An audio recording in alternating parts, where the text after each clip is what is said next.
Beragam suku, budaya, dan bahasa. Tanamkan semangat diri dan prestasi, merangkul bersama untuk kemajuan kita di Universitas Ahmad Dahlan. Para calon konselor masa depan profesional, BKUAD, langkah bersama dengan visi dan misi. BKUAD, semangat bersama. We stand for evolution.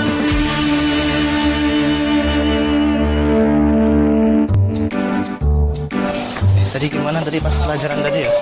Yang pelajaran statistik gitu. Terus dosennya itu, masa aku tadi itu dikata-katain gitu, apa kerjaanku dicoret-coret gitu kan, sakit hati itu makanya. Bapaknya itu kayak gimana gitu. Oh itu pas aku juga itu kan salah banget itu. Iya, dia nggak terima. Lagi Sepia, kalian mau kemana? Aku mau ke Merdeka. Oh ya udah, barengan ya. Duluan duluan.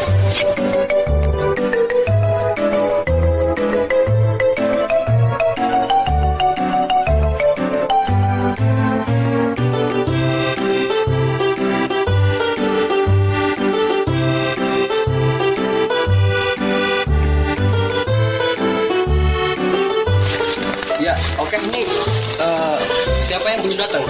Ada berapa lagi teman-teman? Ada 3 kayaknya Pak. Ada 3. Siapa aja? Aziz, Ilya sama Septia. Oh, oke. Ya udah kita. Waalaikumsalam. Oh ya ini mereka udah pada datang. Jadi semuanya sudah lengkap ini ya? Ya. Oke. Dan mungkin kalau di sini itu kurang ruangannya ya, maaf. Ruangan BK-nya sempit. Mending kita ke taman aja yuk. Kita turun ke bawah ke taman ya. Yuk.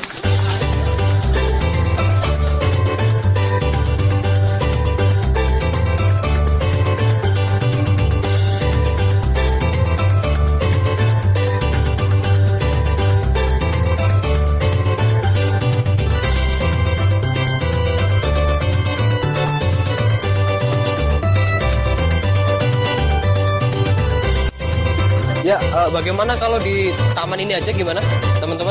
Iya Pak. Oke ya. Kita duduk melingkar aja di sini ya. Ayo kita duduk melingkar. Melingkar.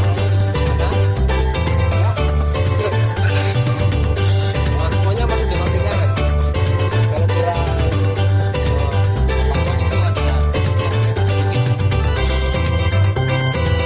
Oke, terima kasih sebelumnya ya. Assalamualaikum warahmatullahi wabarakatuh. Waalaikumsalam warahmatullahi wabarakatuh. Selamat pagi anak-anak. Pagi. Bagaimana kabar kalian pagi ini? Baik, alhamdulillah. Sudah pada sarapan belum ini? Belum, Pak. Biar belum sarapan. Iya, Pak, belum, Pak. Nanti habis ini sarapan di kantin ya. Oke. Iya, terima kasih sebelumnya kepada teman-teman semua, adik-adik semua sudah menyempatkan waktu memenuhi panggilan saya. Saya ucapkan terima kasih. Pertama, saya mengundang Anda ke sini, mengundang teman-teman semuanya di sini. Yang pertama adalah dalam rangka bimbingan kelompok. Dari teman-teman sendiri sudah ada yang tahu atau sudah pernah melakukan bimbingan kelompok sebelumnya? Dan Bapak di sini tidak bosan-bosannya mengucapkan terima kasih kepada teman-teman semua yang sudah menyempatkan waktu pada pagi ini, walaupun ada yang belum sarapan juga, nggak apa-apa. Karena di sini kalian memang sudah satu kelas kan, kalian sudah satu kelas, otomatis kalian sudah saling mengenal satu sama lain kan. Ya, karena dalam bimbingan kelompok ini Bapak sengaja mengundang kalian karena yang memang sudah satu kelas, supaya nantinya dalam bertukar pendapat atau dalam berdiskusi nanti tidak canggung. Jadi Bapak memang sengaja melakukan itu supaya lebih lancar nanti ke depannya. Dan untuk lebih mengenal nih, lebih afdolnya kalian mengenal satu sama lain, Bapak punya cara supaya kalian bisa mengenal satu sama lain. Jadi perkenalannya seperti ini. Misalkan dari Bapak nih, kalian memperkenalkan sebelah kanannya. Misalkan sebelah kanan saya Ilya dari mana? Tasik. Ya, Ilya itu anaknya seperti ini, dan kalian jabarkan sebelah kanan kalian seperti itu. Paham nggak teman-teman? Paham. Oke, dan mulai dari saya dulu ya. Oke, nama saya Rido Kamaluddin Hendardi, biasa dipanggil Bapak Rido. Di sebelah kanan saya ini ada namanya tuh Irmania Likoya. Dia asalnya dari Banyumas. Terus setahu saya orangnya Irmania itu baik karena suka mengantar saya kemana-mana. Dia itu sering membantu kalau saya sedang kesusahan. Namun terkadang dia juga menyebalkan gitu ya. Sekian yang saya tahu dari Irmania. Kanan saya namanya Siska Adelita Diantoni. Dia berasal dari Bantul. Sifat yang dia miliki, dia baik. Kalau diajak diskusi enak. Perkenalkan, di sebelah kanan saya ada Septia.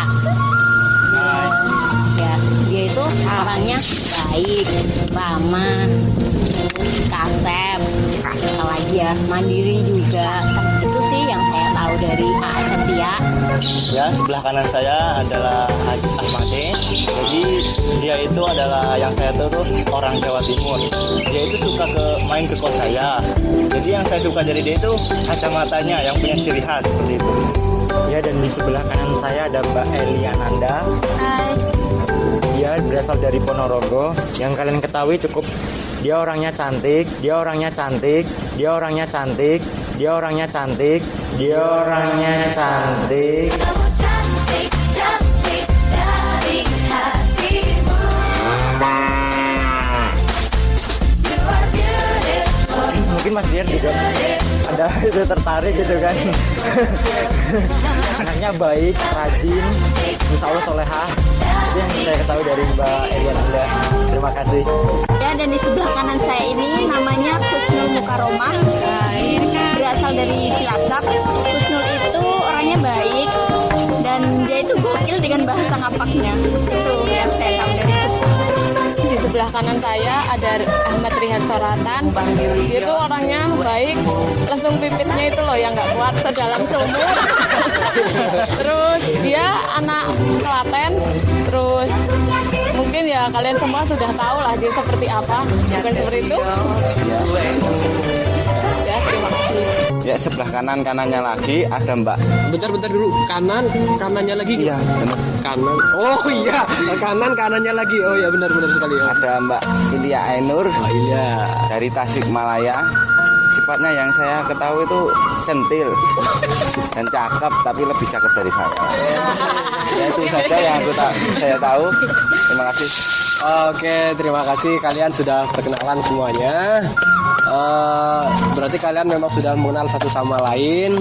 Itu cukup bagus. Nanti juga akan memudahkan proses dalam berdiskusi pada pagi hari ini ya. Oke, jadi sebelumnya di sini kan kalian sudah tahu kan, di sini kalian akan melakukan bimbingan kelompok. Ada yang sudah tahu bimbingan kelompok itu apa? Belum ya? Oke, jadi seperti ini. Bimbingan kelompok itu adalah sebuah proses yang dilakukan oleh konselor seperti saya terhadap kepada konseli maksud saya, kepada konseli seperti Anda ini, teman-teman semuanya, atau kepada individu atau kepada murid. Biasanya bimbingan kelompok itu dilakukan 2 orang atau lebih dan biasanya dan pasti itu ya. Dalam bimbingan kelompok itu kita duduk melingkar seperti ini. Kalau nggak di kursi ya kita lesen seperti ini, itu nggak apa-apa. Tapi harus melingkar karena memang ketika kita melingkar kita bisa berhadapan satu sama lain. Jadi kita bisa lebih mudah dalam berdiskusi. Karena proses bimbingannya juga karena tadi kan saya sebutkan kenapa melingkar. Jadi supaya kita lebih mudah bertukar pendapat seperti itu ya teman-teman. Jadi nanti diharapkan dalam proses bimbingan kelompok ini kita dapat mencapai sebuah tujuan dari permasalahan yang akan kita bahas nantinya. Dan diharapkan semuanya nanti untuk saling aktif, saling bertukar pendapat, saling sharing kepada teman-teman semuanya, dan saling menghargai pendapat teman-teman yang lain. Oke, seperti itu. Setuju? Setuju. Ya, dalam kesempatan bimbingan kali ini saya akan menggunakan teknik pemecahan masalah. Jadi kita nanti akan membahas masalah-masalah apa yang ada di sekitar kita. Nanti didiskusikan bersama-sama dan dicari tujuannya, kesepakatannya, dicari solusinya seperti itu. Emangnya masalah apa sih Pak yang akan kita bahas di kesempatan kali ini? Nah, pada kesempatan kali ini kita akan membahas masalah yang ada di Jogja saja ya, yaitu tentang Florence Sihombing, mahasiswa dari UGM Hukum yang ya kalian sudah mendengar, pasti sudah ada yang sudah mendengar atau sudah mengikuti beritanya di media massa, di TV atau di koran. Sudah pada tahu? Sudah. Belum. Belum Pak. Belum tahu saya. Apa sih tak? Orang ngerti. Wah, lagi orang tuh semua baik Bapak Ira. Jadi iya, karena teman kita Rihar belum tahu juga ternyata, alangkah baiknya kalau Bapak memutarkan videonya ya. Bapak punya filenya di sini. Ya, sebentar ya. Nah, ini dia. Kalian bisa lihat di sini coba.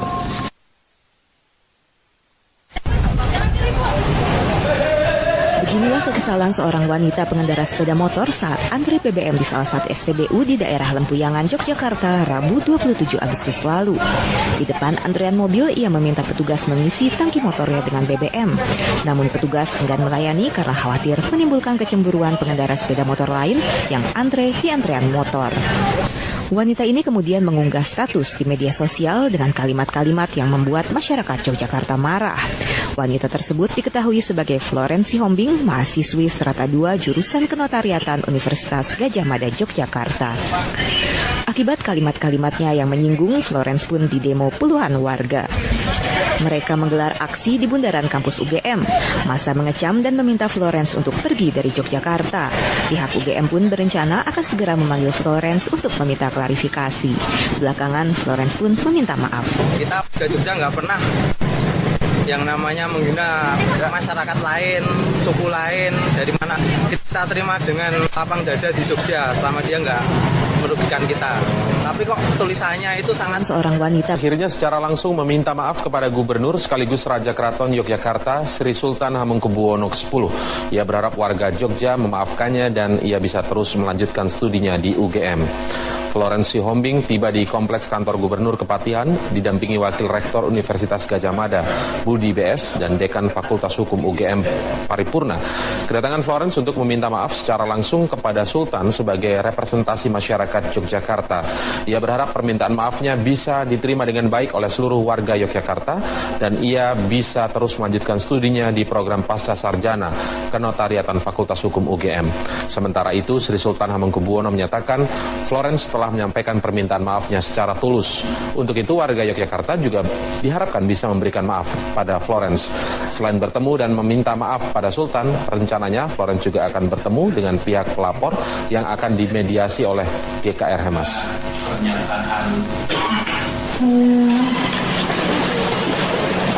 Tidak bisa berkata-kata, saya merasa sedikit lebih baik. Mudah-mudahan kedepannya kebutuhan dari UGM dan dari kepolisian juga hasilnya akan menjadi yang terbaik. Hingga harapan saya, berilah kesempatan kepada beliau untuk tetap berada di Jogja Ya, kalian tadi ini videonya sudah Bapak tampilkan. Sudah pada lihat dengan jelas tadi? Iya. Oke, dari kalian Bapak harap ada yang mau memberikan tanggapan.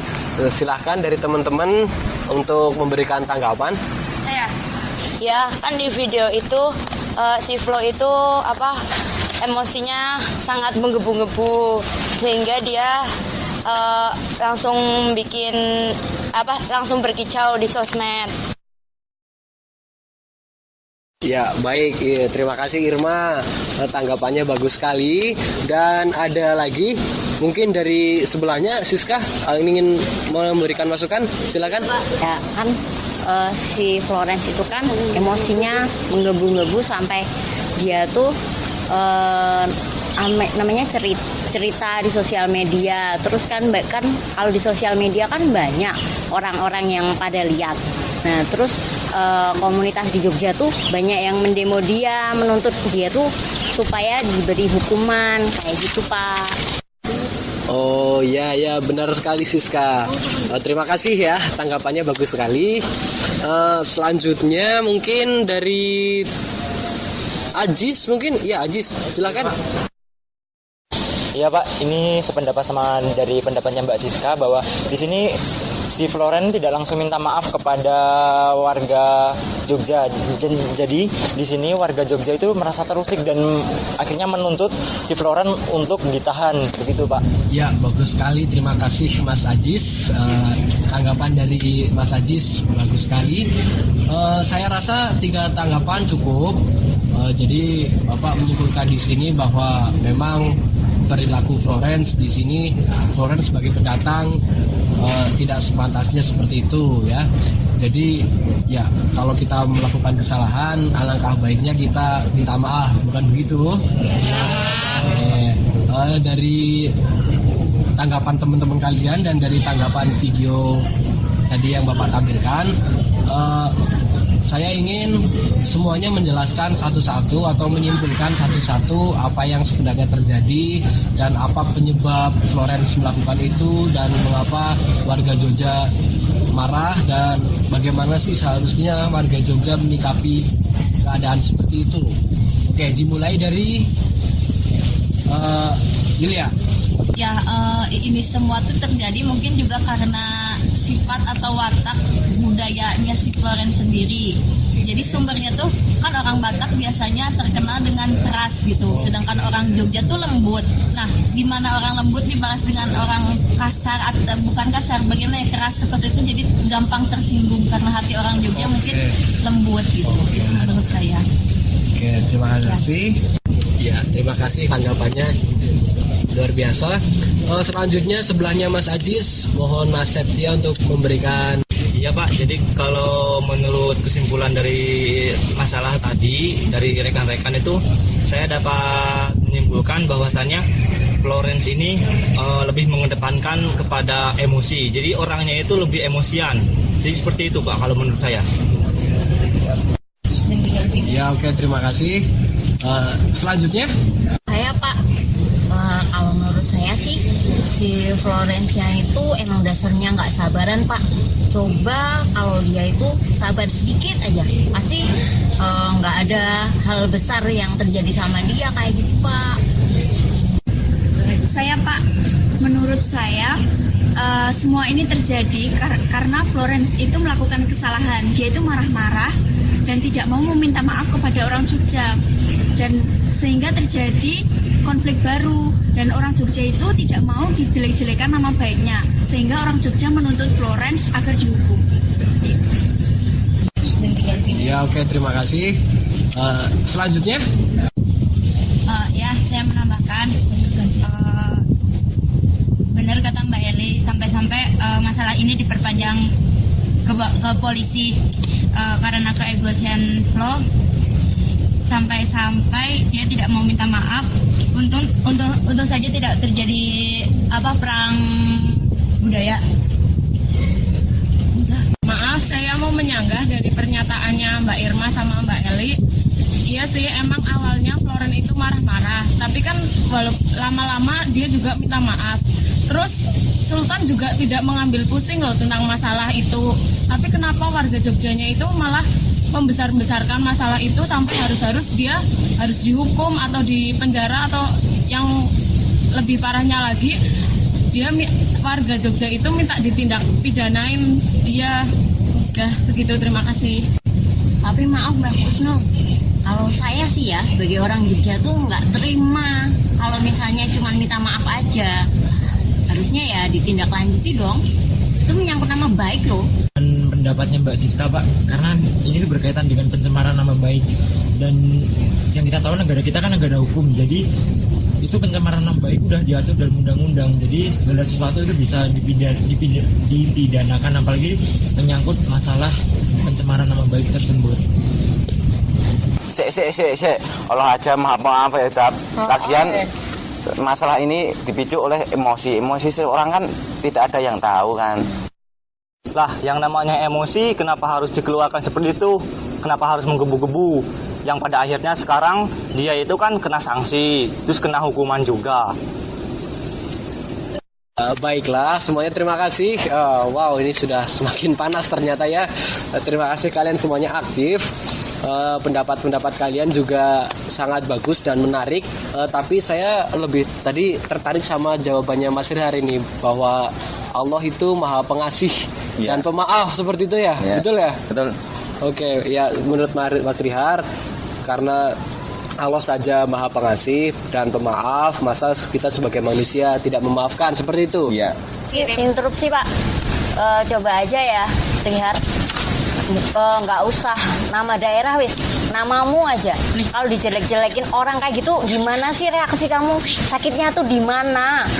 Sini. Oh iya, benar sekali Siska. Tadi bagaimana nih tanggapannya Siska? Oke, sakitnya tuh di mana ya? Oke, tadi saya juga tertarik sama jawabannya Mas Septia. Kalau emosi itu kan tidak ada orang yang tahu bagaimana emosi kita ke depannya dan tidak bisa ditanggulangi, seperti itu ya, sulit ditanggulangi. Menurut kalian nih, ada nggak sih cara buat menanggulangi emosi atau untuk mencegah emosi tersebut? Ada nggak? Ada? Coba Mas Septia. Oh iya Pak, mungkin kalau menurut saya bisa dengan cara berwudu, mungkin seperti itu. Masa neng pom bensin di kon wudu? Lah iya kan wudu ngau bensin apa solar kok. Oh kayak Nehar. Oke, cukup. Jadi seperti ini. Yaudah, saya tengahi saja. Kalian sudah aktif, terima kasih. Dan luar biasa, kalian aktif semuanya, pendapat-pendapat kalian luar biasa. Tapi seperti ini, seperti yang tadi Mas Ajis bilang, bahwa memang kita bertindak harus berhati-hati, karena memang setiap perilaku, setiap pelanggaran itu, apalagi nama baik seperti tadi Mas Ajis bilang, sudah dilindungi dalam undang-undang. Jika kita mencemarkan nama baik seseorang, kita pun akan menerima sanksi seperti itu. Dan menurut saya pribadi, jadi kalian di Jogja ini kan ada yang dari berbagai daerah, seperti itu ya. Kalian di sini tamu, jadi selayaknya tamu menghormati tuan rumah jika ingin dihormati oleh tuan rumah, seperti itu. Jadi bersikaplah yang wajar-wajar saja, dan bersikaplah selayaknya bagaimana seorang pelajar, apalagi kalian seorang mahasiswa. Florence ini juga S2 ya. Jadi kalian ini buat belajar kalian, tentunya buat kalian untuk dalam bertindak, dalam berpikir, dalam melakukan suatu hal itu harus dipikir dengan matang-matang. Jangan asal mengumbar emosi di depan umum, apalagi di depan media sosial. Karena sekarang jangkauannya media sosial, internet itu bisa diakses oleh siapa saja, di mana saja, kapan saja. Jadi sekian, terima kasih. Proses bimbingan kelompok pada pagi hari ini Bapak sudahi. Tapi sebelum itu Bapak ingin tanya kesan-kesan atau saran buat acara pagi hari ini tuh seperti apa? Ada yang mau memberikan tanggapan atau memberikan saran? Oh iya silakan. Untuk kesan-kesannya ya kirain kan tadi saya sempat ketemu Aji sama Septia, kaget mau ngapain gitu loh dipanggil oleh guru BK. Septia malah bilang kayaknya ada masalah sama Aji, tapi ternyata setelah ruangannya pun di taman seperti ini kan jadi asik gitu loh. Terus membahas masalah yang emang sedang hits itu tuh kita jadi tahu apa dan dapat ilmu juga cara mengatasi emosi gimana, berdiam diri di lingkungan orang lain bagaimana gitu Pak. Oke, terima kasih Mbak Ilya.